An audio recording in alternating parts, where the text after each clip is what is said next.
बिहार की राजनीति में नीतीश युग का अंत होने जा रहा है।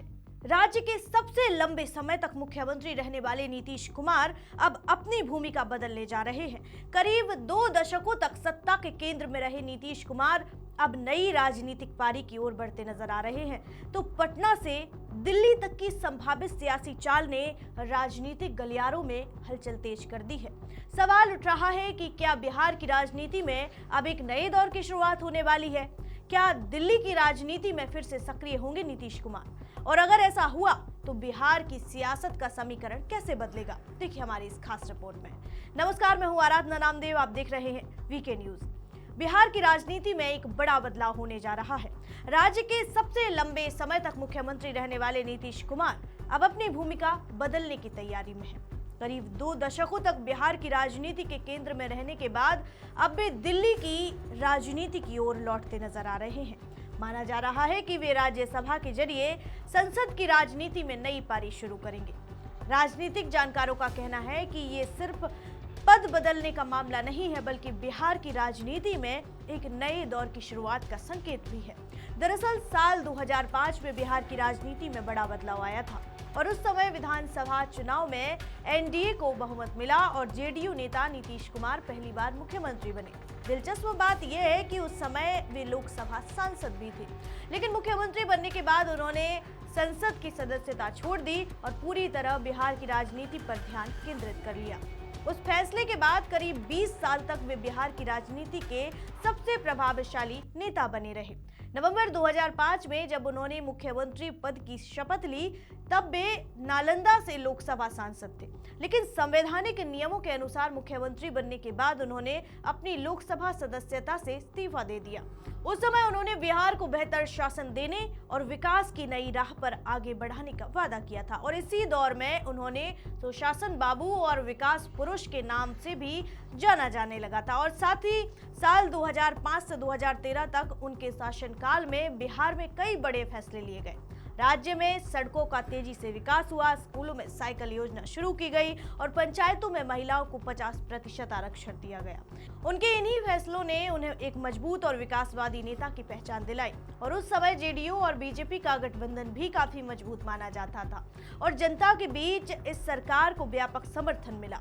लेकिन साल 2013 में बिहार की राजनीति में एक बड़ा मोड़ आया जब बीजेपी ने नरेंद्र मोदी को प्रधानमंत्री पद का उम्मीदवार घोषित किया।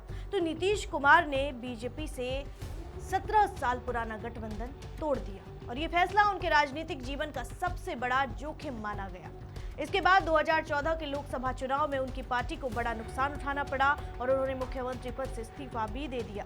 हालांकि राजनीति में परिस्थितियां जल्दी बदलती हैं। कुछ महीनों बाद ही राजनीतिक हालात ऐसे बने कि वे फिर मुख्यमंत्री की कुर्सी पर लौट आए और इसके बाद बिहार की राजनीति में कई बार गठबंधन बदले। साल 2015 में उन्होंने लालू प्रसाद यादव के साथ मिलकर महागठबंधन बनाया और चुनाव जीता, लेकिन ये गठबंधन ज्यादा समय तक नहीं चल पाया और साल 2017 में उन्होंने फिर बीजेपी के साथ सरकार बना ली। इसके बाद 2022 में एक बार फिर राजनीतिक समीकरण बदले और 2024 के चुनाव से पहले वे फिर एनडीए में शामिल हो गए।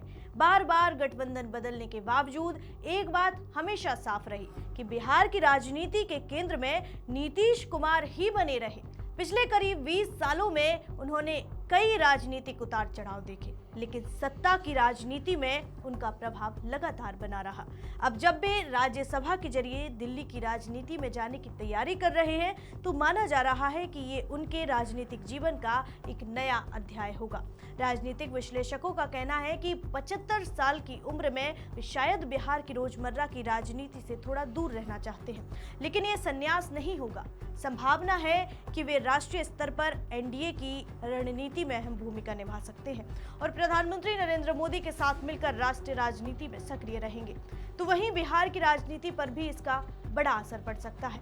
पिछले 2 दशकों से राज्य की राजनीति काफी हद तक नीतीश कुमार और लालू प्रसाद यादव के इर्द गिर्द घूमती रही, लेकिन अगर नीतीश कुमार दिल्ली की राजनीति में सक्रिय हो जाते हैं तो बिहार में एक नया राजनीतिक समीकरण बन सकता है। संभावना है कि राज्य में अब बीजेपी और आरजेडी के बीच सीधी टक्कर देखने को मिले।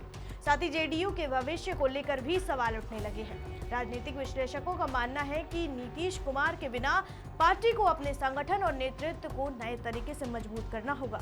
करीब 20 साल और लगभग 7,416 दिनों तक बिहार की सत्ता के केंद्र में रहने के बाद अब नीतीश कुमार की राजनीति एक नए मोड़ पर खड़ी है। पटना के सत्ता गलियारों से लेकर दिल्ली की संसद तक उनका ये सफर अब एक नई दिशा लेने जा रहा है।